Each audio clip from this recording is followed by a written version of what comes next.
തെരുവുനായ ശല്യം പരിഹരിക്കുന്നതിന് കണ്ണൂരിൽ ഷെൽട്ടർ ഹോമുകൾ സ്ഥാപിക്കും. മന്ത്രി രാമചന്ദ്രൻ കടന്നപ്പള്ളി. തെരുവുനായ ശല്യം അടിയന്തരമായി പരിഹരിക്കുന്നതിന് 2 ദിവസത്തിനുള്ളിൽ 3 ഷെൽട്ടർ ഹോമുകൾ സ്ഥാപിക്കുമെന്ന് മന്ത്രി രാമചന്ദ്രൻ കടന്നപ്പള്ളി.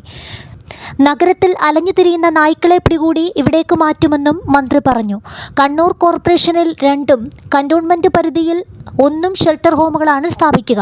തെരുവുനായ ആക്രമണവുമായി ബന്ധപ്പെട്ട് മന്ത്രിയുടെ അധ്യക്ഷതയിൽ കളക്ടറേറ്റ് കോൺഫറൻസ് ഹാളിൽ ചേർന്ന യോഗത്തിന് ശേഷം വാർത്താ സമ്മേളനത്തിൽ സംസാരിക്കുകയായിരുന്നു രാമചന്ദ്രൻ കടന്നപ്പള്ളി.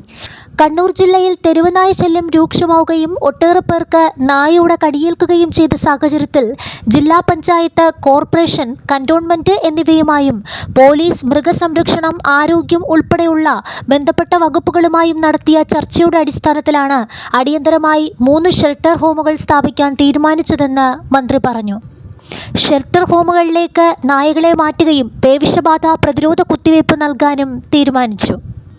പയ്യാമ്പലത്ത് തെരുവുനായയുടെ കടിയേറ്റ് പ്രതിരോധ കുത്തിവയ്പ്പെടുത്ത കുട്ടി പേവിഷബാധയേറ്റ് ഗുരുതരാവസ്ഥയിലായതിനാൽ അടിയന്തര സാഹചര്യം നിലനിൽക്കുന്നുവെന്ന് ആരോഗ്യവകുപ്പും റിപ്പോർട്ട് നൽകിയിട്ടുണ്ട്. നിലവിലെ സാഹചര്യത്തിൽ നായ്ക്കൾക്ക് തെരുവിലും വഴിയോരത്തും മറ്റും ഭക്ഷണം കൊടുക്കുന്ന മൃഗസ്നേഹികൾക്ക് ഷെൽട്ടർ ഹോമുകളിലെത്തി അവയ്ക്ക് ഭക്ഷണം നൽകാവുന്നതാണെന്നും മന്ത്രി പറഞ്ഞു. തെരുവുനായകളെ പിടികൂടുക, ഷെൽട്ടർ ഹോമിലേക്ക് മാറ്റുക, തെരുവുനായകളുടെ വന്ധ്യംകരണം, പ്രതിരോധ കുത്തിവയ്പ് ഉൾപ്പെടെയുള്ള പ്രവർത്തനങ്ങൾ ഏകോപിപ്പിക്കുക എന്നിവയ്ക്ക് മൃഗസംരക്ഷണ വകുപ്പിനെ ചുമതലപ്പെടുത്തി. കണ്ണൂർ നഗരസഭയിൽ അടിയന്തരമായി മൃഗഡോക്ടറുടെ സേവനം ലഭ്യമാക്കണമെന്ന് നിർദ്ദേശിച്ചതായും മന്ത്രി പറഞ്ഞു. മൃഗസംരക്ഷണ വകുപ്പിന് കീഴിലുള്ള പടിയൂർ ABC കേന്ദ്രത്തിലെ ഡോക്ടർമാരുടെ സേവനം ഇതിനായി ലഭ്യമാക്കും. കേന്ദ്രത്തിന് കീഴിലുള്ള പരിശീലനം ലഭിച്ച പട്ടിപിടുത്തക്കാരെ ഒരാഴ്ച പൂർണ്ണമായും നഗരസഭാ പരിധിയിൽ നിയോഗിക്കുമെന്നും മന്ത്രി പറഞ്ഞു.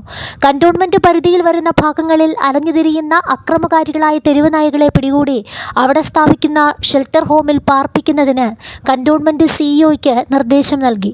ദുരന്ത നിവാരണ നിയമപ്രകാരം ജില്ലാ കളക്ടർക്കാണ് പ്രവർത്തനങ്ങളുടെ ഏകോപന ചുമതലയെന്നും മന്ത്രി പറഞ്ഞു.